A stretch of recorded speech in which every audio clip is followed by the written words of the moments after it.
Alhamdulillahi Rabbil Alameen, wassalatu wassalamu ala Sayyidina Muhammadin wa alihi al-tahirin. Allahumma salli ala Muhammad wa ali Muhammad wa ajil farajah.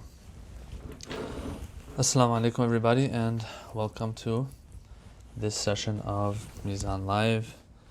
We are still trying to finish this book of Shia Imamiyya doctrine. We've reached towards the end of it, but there's still a few more lessons to go that are pretty important, actually. Last week we started a topic that we weren't able to finish, and so today I want to finish that, inshallah, which was an important topic because it's a controversial one. It's one that is very touchy, and it has to do with Adalah to Sahabah. We talked about that last week a little bit. Adalah to Sahabah, as I said last week, refers to this idea and notion of how all the Sahaba are righteous individuals and that their intentions can never be questioned. This is something that the Shia has been misrepresented on.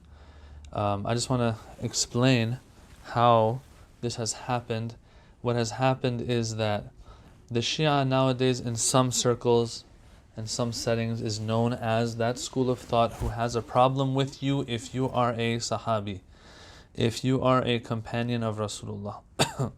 The moment you have that title of companion, it's as if, unfortunately, they say that the Shia believes that you are problematic, which is not the case at all. Being a Sahabi of Rasulullah, we can say from the Shia perspective, a person who is a Sahabi, the default is that, and forgive me for using this wording, but some people might find it wrong, but I'll say it. I'm going to be a little lenient here. Being a Sahabi, the default in it usually is that you are a righteous person, but that doesn't mean that you can change. No, it's a possibility that a person is a Sahabi of Rasulullah, a companion of Rasulullah, but then changes. Tests come his or her way as time passes, after the Prophet's demise, even before, while the Prophet is alive. Tests come his or her way, and that person fails at those tests. This is something that the Shia, I would say, mainstream Shia school believes in. Shia, when I say Shia, of course I'm referring to the Shia Ithna Ashariya. Other sects and denominations of the Shia faith, they might be a little different when it comes to this as well, like the Zaydis and Ismailis. Anyway, I don't want to get into that. I'm in no place to speak on their behalf. But yes, we do hear that the Zaydis, they won't look at some of the companions of Rasulullah the way the Shia Ithna Ashariya look at them. So long story short, brothers and sisters, and this is something we spoke about last week, being a Sahabi is not going to be, in the Shi'i's perspective, a free pass to Jannah. And I'm not saying that our Sunni brothers and sisters word it like that, a free pass to Jannah, but practically we feel that that's what it really comes down to sometimes, that you can't question their intentions. Whatever they do, you have to assume that it's with the best of intentions. The Shia school does not see it like that. Yes, it seems that in the mainstream Sunni school of thought, if you are a Sahabi and you really classify as a Sahabi, then you are kind of immune in that sense. And it shows itself in the battles of Ali ibn Abi Talib.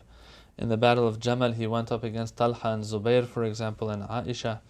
And so here the Shi'is will point to one side as the one on the right side, and the other side as the wrong side. But you won't find that in the Sunni school of thought, of course. Usually you're not supposed to actually point this out, that we think that one side is wrong. No, they were both good, they were both on the right side, and but maybe some made a mistake, or I don't even know if that is the word that is to be used. Mistake or whatever it is. As I said last week, I've heard a Kuwaiti Shaykh, when he was explaining it, he was saying one was right and one was more right. That's the wording that he used. Anyway, having said all of that, let's move on to what we were talking about. As I said, we didn't finish the article. Article number, what was it? 130. Article 130, it says, it was talking about respect for the companions. We reached the part, if I'm not mistaken, where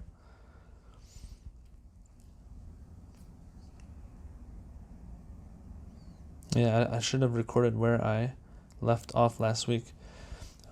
Anyway, it says that taking due account of this differentiation, it cannot be said that they are all as one. All the companions are one, each one of them being as just and as pious as the next. Now we get into some of the reasoning for people who believe that if you are a Sahabi, you're good to go, and so on and so forth. Because if you are going to argue for this concept, you have to have Quranic proof for it, you have to have Hadith proof for it. The Quran is used to prove that yes, all companions of Rasulullah are good and righteous. And that the fact that you're a Sahabi means you're good to go, as if, right? The moment you classify as a Sahabi, you're set. What's the verse that is sometimes used? He says, there is no doubt that in the Quran has praised the companions on several occasions. For example, as regards those who made the oath of allegiance to the Prophet at the time of the negotiations leading to the Treaty of Hudaybiyah. The Quran expresses the satisfaction of God. So one of the verses that you will hear a lot, brothers and sisters, is this verse, that the Quran says, لَقَدْ رَضِيَ اللَّهُ مِنَ الْمُؤْمِنِينَ إِذْ يُبَايِعُونَكَ تَحْتَ الشَّجَرَةِ. That Allah is very pleased with you, O believers, when you are giving bay'ah to the Prophet and pledging your allegiance to the Prophet under that tree. So it's clearly referring to the Treaty of Hudaybiyah and Bay'atul Ridwan, or Bay'atul Shajara, where the story in short goes like this, that the Mu'mineen were with the Prophet coming to Mecca after years of exile in Medina of the Prophet. They're coming to Mecca to perform rituals of Umrah. And so, as they're getting closer to Mecca, there are talks of how there might be an attack on the Prophet's caravan and these believers. And it's a long story how there was negotiations and so on between the mushrikeen of Mecca and the believers coming from Medina, including the Holy Prophet, of course, sallallahu alaihi wasallam. And so in the end, a bay'ah was given to the Prophet that, look, we are going to stand with you till the last breath that we have, and we will protect you, O Rasulullah. That was what they told him. And it was a big pledge of allegiance that they gave him, because there's a good chance that they're going to be attacked, and they're outnumbered for sure. They're far from home and limited in their resources and weapons. And so there's a chance that they're going to be killed. Yet they tell the Prophet that we are going to be with you forever, until the last breath we will fight alongside you. This is referred to as Bay'atul Ridwan or Bay'atul Shajara, where they did this bay'ah and pledged their allegiance to the Holy Prophet under a tree. It's also referred to as Bay'atul Ridwan because in the Quran, when it's speaking about it, it says Allah is Radi of you. And Radiyallahu min al-mu'minin. Bay'atul Ridwan. Okay. In this story, Allah is praising these companions of the Holy Prophet. Very clearly it's praising. So this is one of the verses, brothers and sisters, that is used to show that, yes, if you are a companion of Rasulullah, you're set, because Allah is happy with you. Allah is satisfied with you. But what does Ayatollah Subhani say here? He says, but this praise, they're eliciting the good pleasure, Ridwan of God, relates to them when they swore allegiance to Him. Okay? So it's talking about a certain moment. In that moment, yes, Allah is very, very pleased and satisfied with you, and cannot thus be regarded as evidence of a guarantee of rectitude and deliverance from faults for all of them for the rest of their lives. Right? Think about it.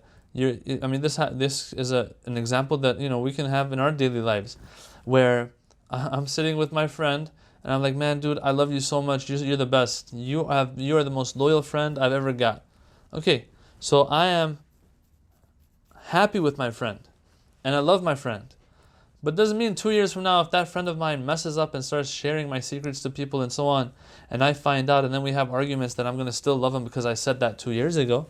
This is what Ayatollah Subhani is saying here. He's saying, look, yes, the verse says, لَقَدْ رَضِيَ اللَّهِ, Allah is happy and is satisfied with the ones who did their bay'ah with the Holy Prophet under the tree. Yes?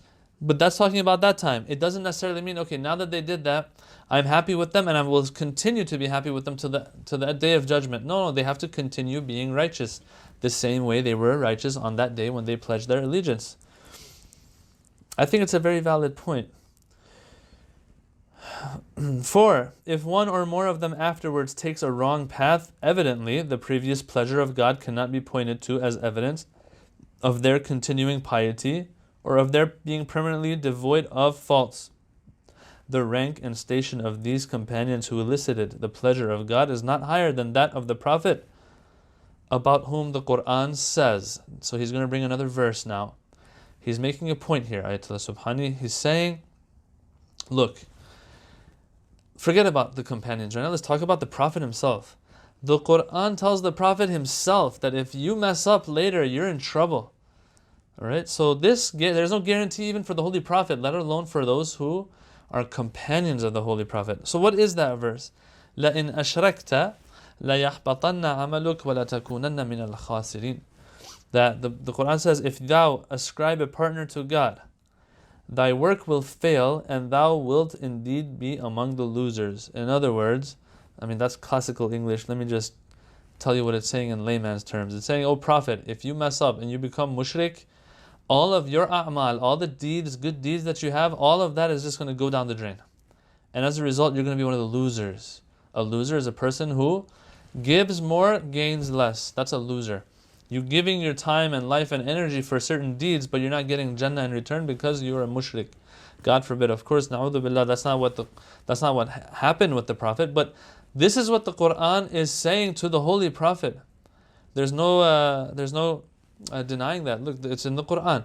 So if this is the condition for the Prophet of Islam, for his deeds not to go in vain, not to go down the drain, then of course the same condition holds for others that are companions of the Prophet, who are lower in rank to the Prophet. Yeah, I think he makes a good point here. Now the thing is, there's some things I want to explain. I'll say later. This kind of verse expresses the virtue manifested by these persons in that particular state when they're pledging their allegiance, right? And of course, should they maintain such virtue until the end of their lives, they would attain salvation. There's no question about it. So it's wrong to say that the Shia say, hey, if you're a Sahabi, we don't like you. No, if you're a Sahabi, that's wonderful. You are on the right side, continue to be on the right side and continue to do the right things for the rest of your life. That's what the Shia is saying. On the basis of what has been said, whenever we have definitive evidence from the Quran, the Hadith, or from history of the deviation of a person or people, one cannot refute this evidence by reference to such instances of the kind of praise quoted above. Very important, because this is not the only verse, brothers and sisters, that is cited. You'll have other verses as well that are cited regarding the companions of the Holy Prophet. But those have to do with that time and state that they were in when they were on the right side. If, God forbid, it turns out that one or more than one of them change sides or make the wrong decisions, the Shia school believes that yes, you can call that out and you can point it out. So he says, by way of example, the Quran refers to some of the companions by the term fasiq. Yes, a person who is disobedient of Allah, is a sinner. It refers to them. So it says, in ja'akum fasiqun binaba'in fatabayyanu. For example, this verse, Surah Hujurat, verse 6. If a fasiq, a person who is a sinner, comes to you, O people, with a piece of news, don't accept it from them. Fatabayyanu.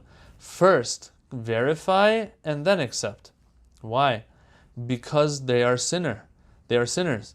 If a sinner comes to you, that means this person disobeys God in other places and in other scenarios. there is no guarantee that when this person brings you news about others, he might be lying there too, because apparently for him disobedience is okay. Now here it's talking about a certain story here, and everyone Shi'i Sunni knows about this story. It says this individual,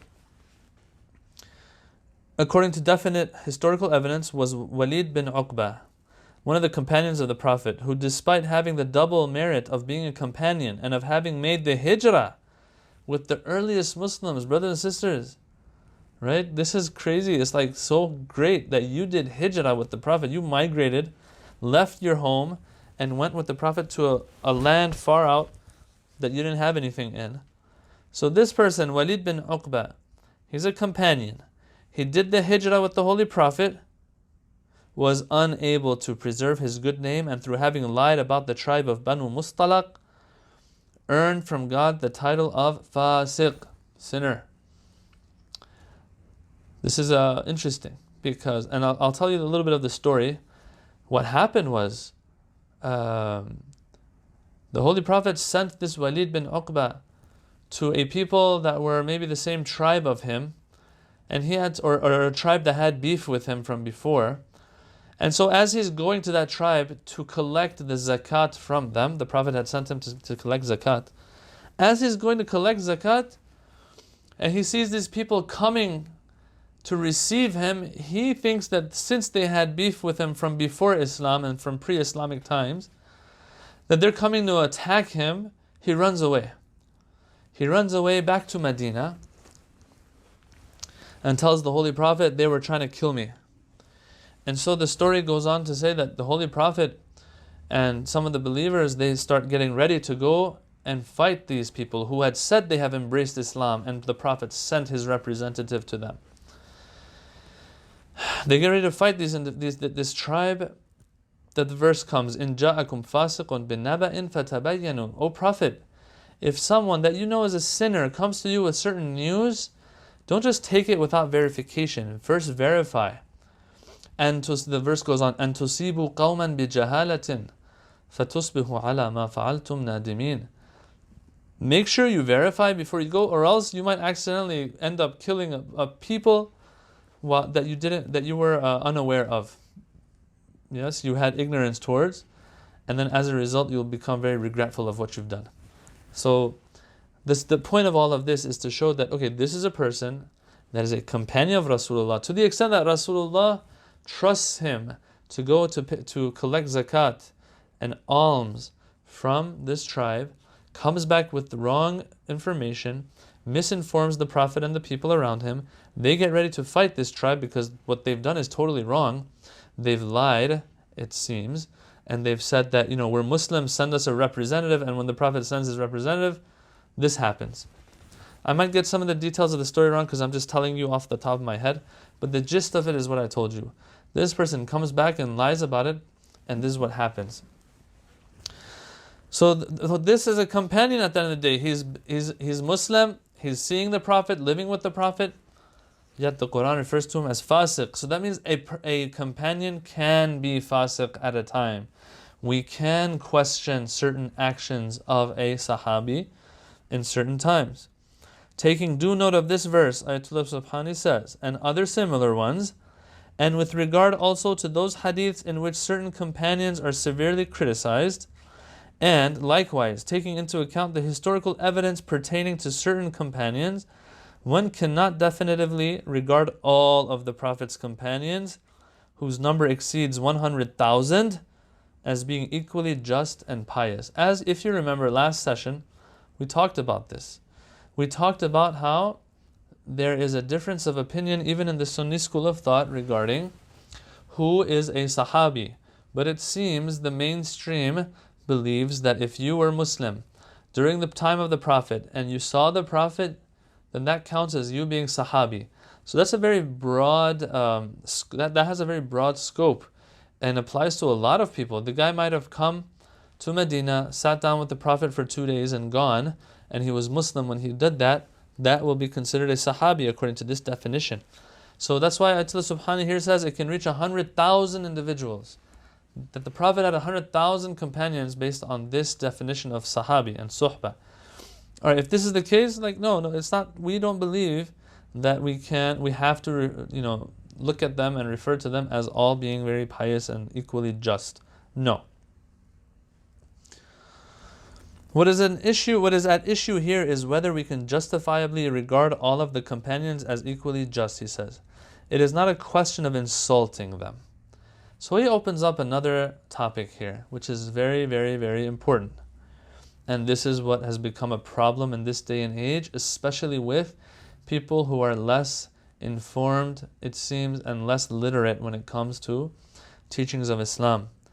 Ayatollah Subhani here is saying, so far what we're discussing is whether we can regard all Sahabis with that broad definition as equally just and pious. He brought verses of Quran to show that that's not the case.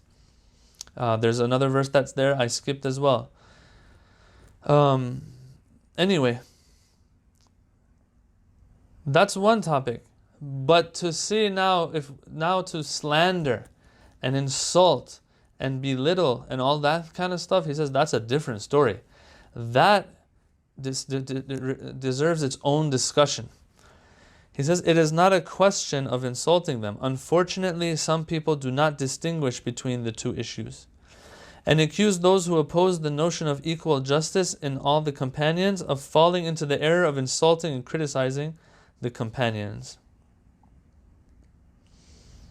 Yeah. So they'll say, okay, you don't believe in the Sahaba? The answer is, first of all, who says we don't believe in the Sahaba? We believe that if you're a Sahabi, that is wonderful. You're on the right side. Stay on the right side and act accordingly. Yes, according to being on the right side. Your actions should match you being on the right side. That's what the Shia says. And then, if that's what is said, sometimes it's misunderstood and misrepresented to others. And so what will happen is they'll say, okay, so they don't believe in the Sahaba the way we do. And so as a result, they believe that they can insult and they can slander them. No. These are not synonymous to each other. It's not the case. If we don't believe in Adalah Sahaba the way others do, it still doesn't mean that we believe that now we can just go out and just speak ill of them and provoke others and hurt others' feelings and insult and so on and slander and so forth. No. He doesn't elaborate on that more. Let me elaborate more. It's reached a point, brothers and sisters, where people's lives are sometimes in danger because of what other Shi'as are doing as a result of not believing in Adalat al-Sahaba. It's one thing to not believe in Adalat al-Sahaba and the righteousness of all of the Sahaba. It's another thing to now go out and do whatever you like in regards to them. Well, first and foremost, the most important thing is Islamic unity, and some want to say coexistence, whatever word you want to use. What's for sure is that this is going to be compromised when you don't keep the respect of the figures of another faith. It doesn't matter if it's Sunni, if it's Shia, if it's Christian, Jewish, whatever it is. It doesn't matter, brothers and sisters. This is something that is common sense. Common sense holds that you don't go out there and take a microphone or something and just start abusing verbally figures of another faith, symbols of another faith, rituals of another faith. If you're critical of it, well, criticize it properly. Do it in circles of academic discussion. Don't do it where there's people who have strong emotional ties to that individual, to that figure, to that symbol, to that ritual.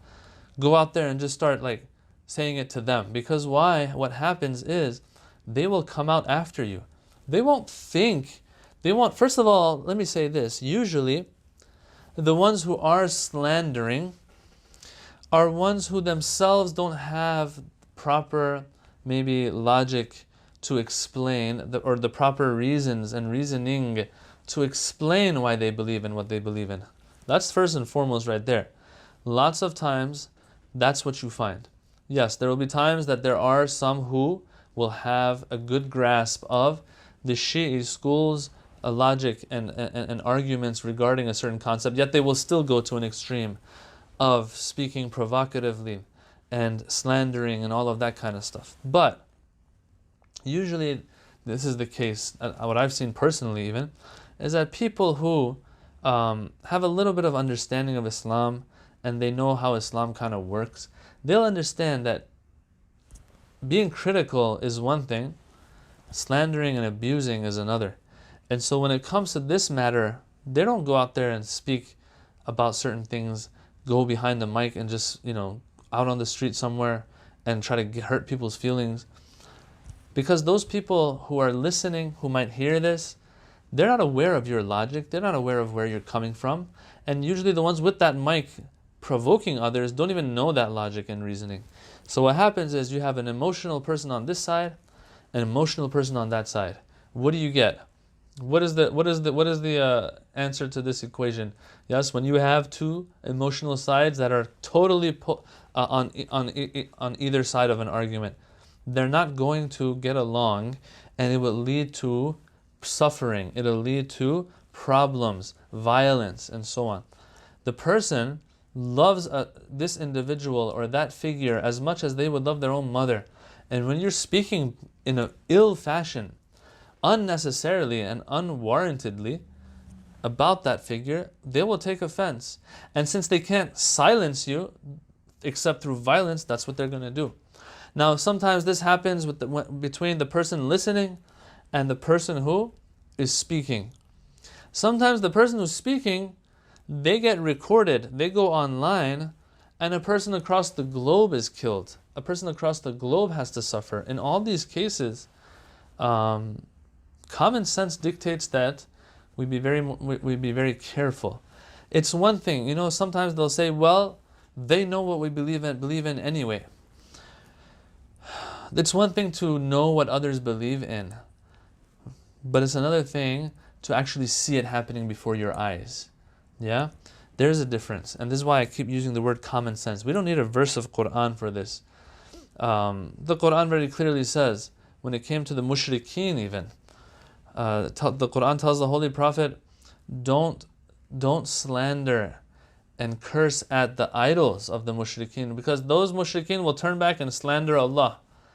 Right? So it defeats the purpose. I think that same logic holds here as well. As I said, usually the ones who are a little more knowledgeable, they're a little more relaxed when it comes to these things. It's those who are driven by emotions only, who might do certain things and cause problems for others. And we seek refuge in Allah. Imam Ali, he says, look, the problem of people is ignorance. If you have ignorance, Imam Ali, he says, I did not find the ignorant one except either going to one side of extreme, either overdoing things or underdoing things. Illa mufritan aw mufarrita, he says. Either mufrit or mufarrit, overdoing or underdoing. And this is why learning about the faith is so important. Because this is something I also wanted to say, and I said I'll leave for later. Now's the time. Brothers and sisters, I've said this many times. 1400 years after the Holy Prophet, after all the hadith books have been compiled, after all of the scholars, mufassirin, have done their tafsirs on the Quran, right? 1400 years later, here we are. We have to understand. Each side will have their own reasoning, their own understanding of things, their own interpretation of verses and hadiths. They will have their standards for authenticating hadiths. And so we have to understand that's just their argument, and they're convinced by it. We have to get along. There is no choice. I feel sometimes this is Allah's test for the entire Muslim ummah. Like, let me see you guys. The Prophet came, the Quran is there, you have your own hadiths, I gave you your intellect. Let me see. Can you figure out certain basics amongst yourselves? Get along at least. Learn to get along. That's the problem that we have right now, is that unfortunately, due to the wrong actions of some, these different schools of thought are not getting along, and sometimes it leads to bloodshed. The point I'm trying to make is every side has their reasoning. Understand, brothers and sisters, we need to understand that we can't ruin everything just because they don't accept what I believe in. And it gets worrying sometimes when you listen to some youth when they're discussing certain polemics and issues like that, when they say, yeah, look, this is like obvious. Look what the verse of the Quran says. How off can you be not to get it? Like, this is what it's saying. Imam Ali this. Imam Ali is, of course he's the chosen one. Okay, that's how you see it. You're making it sound like this is obvious reasoning and everyone has to get it. And if whoever doesn't get it is either dumb or has bad intentions. Yeah, but that's not the case. That's not the case at all. So it seems. To conclude this discussion, he says, we should like to stress that the Shia of the Imami school do not believe that the respect we have for those who have had the privilege of companionship with the Prophet should prevent us from objectively evaluating their actions. We hold that association with the Prophet ﷺ cannot on its own give rise to immunity from sin for the rest of one's life. The basis for this evaluation by the Shia is derived from Quranic verses, sound hadiths, corroborated historical sources, and from basic common sense. Someone might ask, okay, well, this is obvious, and as he just said, it's common sense. Why? Why is it the case that people don't understand? Brothers and sisters, we have to understand that the hadiths play a major role. In the Sunni school of thought, you will find many hadiths that are speaking about Sahabah. For example, the Prophet says, if I get the wording right, Inna ashabi kan nujum. Yes, بِأَيِّهِمْ اُقْتَدَيْتْ اِهْتَدَيْتْ, something along those lines. This is a hadith that is found in Sunni sources. The Holy Prophet said, my ashab are like the stars in the sky.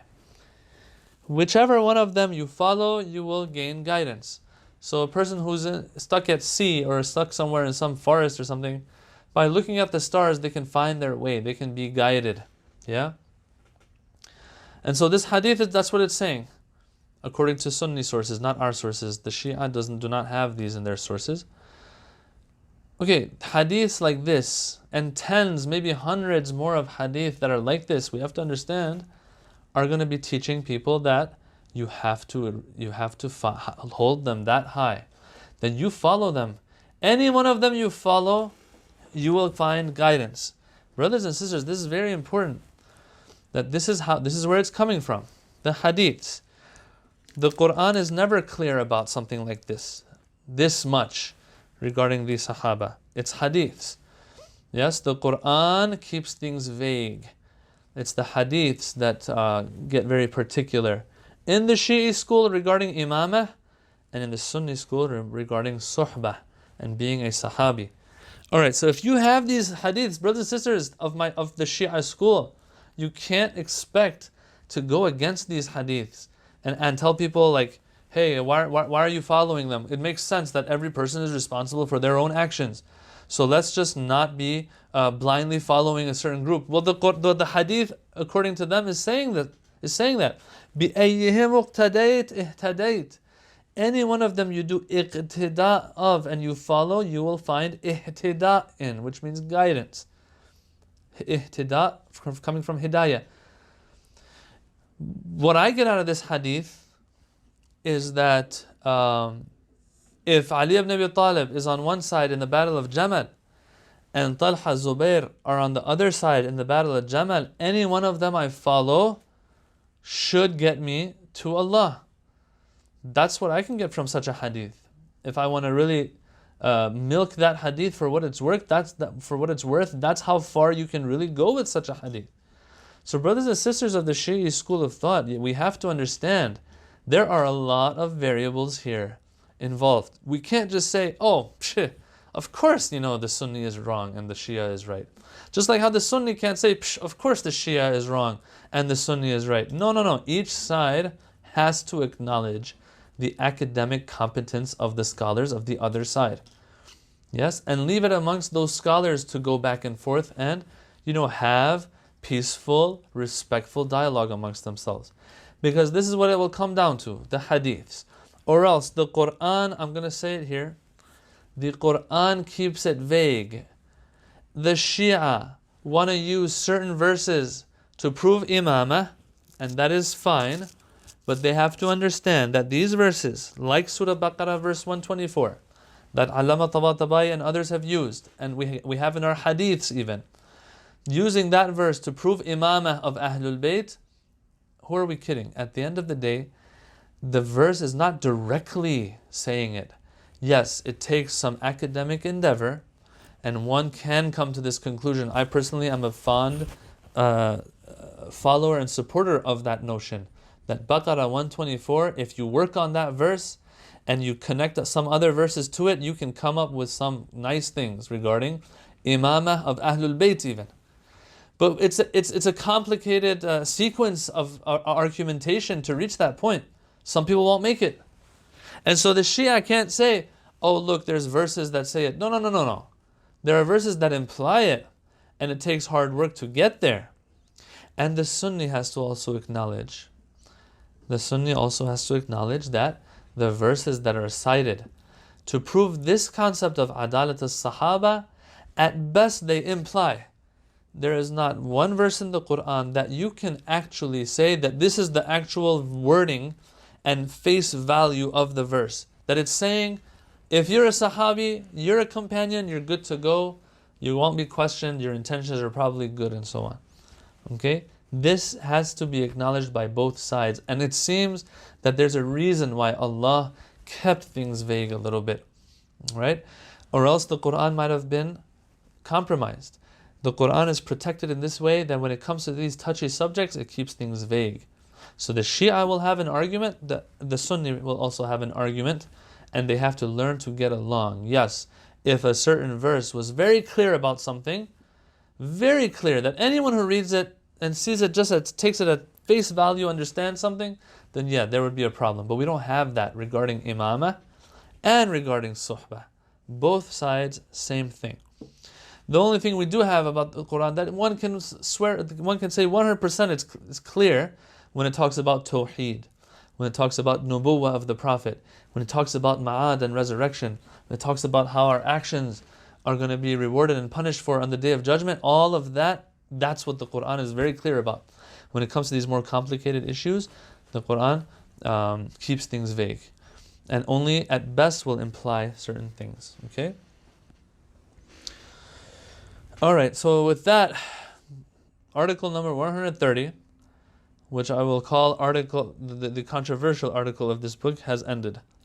As you noticed, or probably noticed, this article has been kept very, very concise.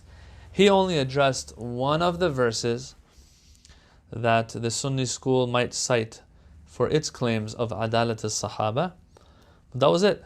He didn't talk about anything else. They have a ton of arguments. And even people from Ahlus Sunnah have critiques on that as well. As I said, it's a complicated topic. And so there will be theses written on this topic, and the same with the Shia school on imamah as well. He kept it very concise. I just want you to know that this topic has tons of books, volumes upon volumes of books written on it. So what we covered here in no way, I can even say, scratches the surface in this regard. It will be an overstatement to say we scratched the surface even here. No, we didn't do nothing. Just some familiarity with the discussion. That's about it, really. Very, very basic familiarity. That's it. Let's move on to article number 131, which speaks about the love for the Prophet and his family. Alright, so these topics now are going to start getting easier and less controversial. Now, I would say that this article, the reason why he's bringing it, in and of itself, it has value, but it also helps him drive a point home that he's going to cover in article 132, the one that comes after this one that we're covering. So what is he trying to say in article number 131? What he's talking about is that it is a given in Islam. It is something that every Muslim believes in, that we need to love the Holy Prophet and that we have to love the holy Ahlul-Bayt. He says the cultivation of love and affection for the Prophet and his family is one of the principles of Islam, stressed by both the Quran and the Sunnah. The Quran says in this connection, in this regard, قُلْ إِنْ كَانَ آبَاؤُكُمْ وَأَبْنَاؤُكُمْ وَإِخْوَانُكُمْ وَأَزْوَاجُكُمْ وَعَشِيرَتُكُمْ وَأَمْوَالٌ اقْتَرَفْتُمُوهَا وَتِجَارَةٌ تَخْشَوْنَ كَسَادَهَا وَمَسَاكِنَ تَرْضَوْنَهَا أَحَبَّ إِلَيْكُمْ مِنَ اللَّهِ وَرَسُولِهِ وَجِهَادٍ فِي سَبِيلِهِ فَتَرَبَّصُوا حَتَّى يَأْتِيَ اللَّهُ بِأَمْرِهِ وَاللَّهُ لَا يَهْدِي الْقَوْمَ الْفَاسِقِينَ. So in this verse, it says, say if your fathers, your sons, your brethren, meaning your brothers, your siblings, your wives, your tribe, the wealth you have acquired, and your merchandise for which ye fear there will be no sale, and dwellings ye desire are dearer to you than God and His Messenger and striving in His way, then wait till God brings His command to pass. God guides not wrongdoing folk. Meaning God doesn't guide the wrongdoing folk. In another verse it says, those who believe in Him, the Prophet, and honor Him and help Him, and follow the light which is sent down with Him, they are the successful. Alright, so he brings two verses here, trying to tell us that, look, love of the Holy Prophet is a given. Now in that first verse that I recited, where it says, your sons, your fathers, your brothers, your wives, your tribe, your wealth, the merchandise you have, the reason it seems that the Quran brings a list of things, it could have just said, if anything out there you love more than Allah. It gave a lot of examples too, because the Quran knows that if it doesn't give examples, people might not relate. And so sometimes it has to be very direct and give examples. Like, look, these are the things that you're going to be struggling with. If any of these things, you love them more than the Prophet, oh my God, you're in trouble. You are, what is the word? Wrongdoing folk. And you won't be guided. So the Holy Prophet has to be the most beloved out of everything of this world that you have. In this verse, God refers to the successful as having four special features: believing in the Prophet, honoring and revering him, helping him, and following the light that was revealed with him. So now we're going to the second verse. In that second verse, there are four conditions. Yes, number one, believing in the Prophet. Number two, honoring and revering him. Number three, helping him. Number four, following the light he came with. Taking note of the fact that helping the Prophet comes third in this list, it is altogether clear that the honoring him, which is the same as venerating him, cannot be restricted in time to the period of his life. Just as believing in him, also mentioned in this verse, cannot have any such restriction. Some people might say, oh, loving him was for when he was alive. Ayatul Subhani, he kind of gets into the tafsir here, but he doesn't really open it up too much. All I'll say is this. These four conditions that are in the verse, believing in the Prophet, honoring him and revering him, and defending him, and following the light that he was sent with, in all of these four, he says these are not restricted to the time of his life. It happens after his life as well. It holds for after his death as well. As regards loving his family, so that's for loving the Prophet. As regards loving his family, it suffices to note that the Quran establishes this as a reward that believers owe him for the fact of having received from him the prophetic message. He says, look, the Quran says you have to love his family, his close ones, his qurba, because that is the reward, only thing that God is asking in return for him bringing revelation to you, O people. He brought you revelation. What can I do in return? Love his relatives, love his close ones. The verse says, where is it? قُلْ لَا أَسْأَلُكُمْ عَلَيْهِ أَجْرًا إِلَّا الْمَوَدَّةَ فِي الْقُرْبَى. Famous verse. I don't ask you, O people, of any ajr and reward for bringing you guidance and revelation, except love. I ask for love for my family, my close ones, my qurba. So Allah subhanahu wa ta'ala says, look, the Prophet's family and the Prophet himself, love has to be there. And this is why nasibis are so evil. Nasibis or nawasib, these are people who had animosity towards Ahlul-Bayt. Because this is something that's in the Quran. Come on. The Prophet says, I ask for one thing, and that's love of my family. And so these are his descendants, yet they don't like them. Nawasib, necessarily you won't find too many of them in this day and age. It's hard to find people who will say, we just dislike the Holy Prophet's family. No one's going to ever say that. Because look, as I said, it's a clear thing that we have in the Quran even, that you love the Holy Prophet's family. But yeah, Nasibis are a problem, and they have been a problem in the past during the time of the Ahlul-Bayt alayhimus salam. Okay, so that was Quran. Hadith in this regard. Regarding the Holy Prophet, it says, the Prophet said, لا يؤمن أحدكم حتى أكون أحب إليه من ولده. That none of you has proper faith until they love me more than their children, وَالنَّاسِ أَجْمَعِينَ, and all other people. Number one. Number two, another hadith says, there are three things which show that one has truly tasted the taste of faith. That there is nothing more beloved to one than God and His Prophet. That's one of those three.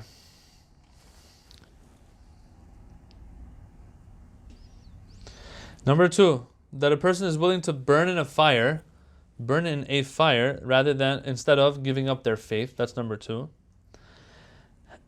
And number three is the third thing that shows that you have tasted faith and iman is that you love for Allah and you hate for Allah subhanahu wa ta'ala. Alright, so I don't want to get into the hadith and explaining it. Point being, the first one out of these three was that there is nothing more beloved to you than Allah and His Prophet. So that's a hadith regarding the Holy Prophet. Two hadiths he gave us. Also he says, I'm going to give you two hadiths regarding love of the family of the Holy Prophet. A similar hadith as to the first hadith we had. لا يؤمن عبد حتى أكون أحب إليه من نفسه وتكون عترتي أحب إليه من عترته. None of you will have iman and faith until I am more beloved to them than themselves, and my family is more beloved to them than their own family. Yes, so that's one hadith. Another hadith. In another hadith it says, من أحبهم أحب الله ومن أبغضهم أبغضه الله. That whoever loves the Ahlul-Bayt and the Itra family of the Holy Prophet, Allah loves them, and whoever hates them, Allah will hate them. Now he says, up to now we've been considering the reasons for the principle of loving the Prophet and his descendants. Now the following questions may be posed. What benefit is derived from the Ummah from loving the Prophet and his descendants? In what manner should the Prophet and his family be revered and loved? He says, as regards the first question, let us recall that love for a person of perfect virtue is itself a ladder leading one up to perfection. You want to be good? Well, love the ones who are good, you will become like them, he's saying.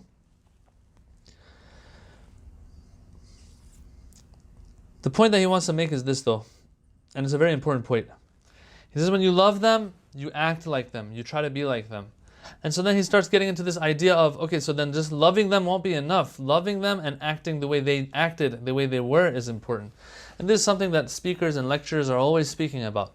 We have hadiths for it, that look, you can't just say you love us, or you love the Prophet, and then you don't follow his example. A person who, this is a hadith, and it's a kind of a scary and harsh tone and wording, but anyway, the Imam al-Baqir, he says, whoever disobeys Allah, he's our enemy. But I love you, Imam Baqir. Well, if you love me, you got to listen to me. You got to go by, you take my example and be like me. Try your best to be like me. You can't get away with just loving and expecting everything to be good. No, that's not how it works. Some people have that mentality. There can be no doubt that one of the ways in which love of the Prophet and his family radiates is through emulating them in action, as has been mentioned. But as for the other modes of radiance of this state, they can be summed up as follows. Those who express any speech or action that is universally understood as being a sign of such love and as an honorable means of manifesting it will be regarded as acting in conformity with the principle of love of the Prophet.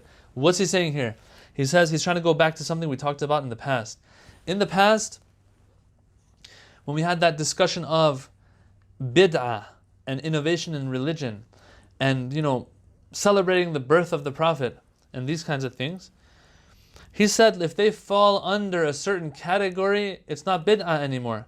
A category of those things that Islam has generally encouraged but hasn't specified the examples for it.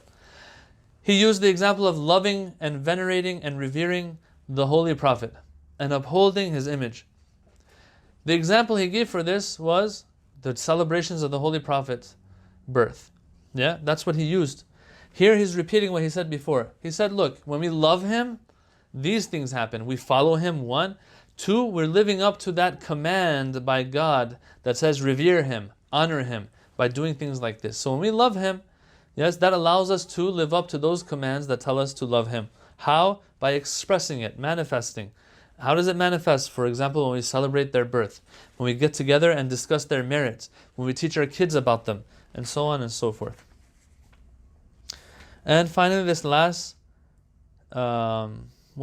paragraph he has here is not too important. I'm just going to leave that. So to end, inshallah, we're going to end here.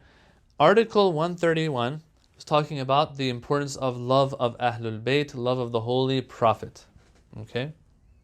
Now, if that's the case, he says, and this is our reasoning for loving the Ahlul-Bayt, because the Quran told us, the Prophet told us, there's hadiths for it, then at the same time we also can conclude and infer that when there is a hardship that befalls them, we get upset. So remember I said in the beginning of this article that, look, he is talking about Article 131 for a reason, love of Ahlul Bayt, love of Prophet, because he wants to get something out of it in Article 132. This is what I was talking about. What I was talking about was that he's going to use that same reasoning to prove that if the Ahlul Bayt are upset, if something befalls the Ahlul Bayt of tragedy, then we, for the same reason we're happy for their happiness, we will also be upset for their sadness as well. And that's something we'll talk about more next week, inshaAllah ta'ala. Well, not next week, in our next session actually.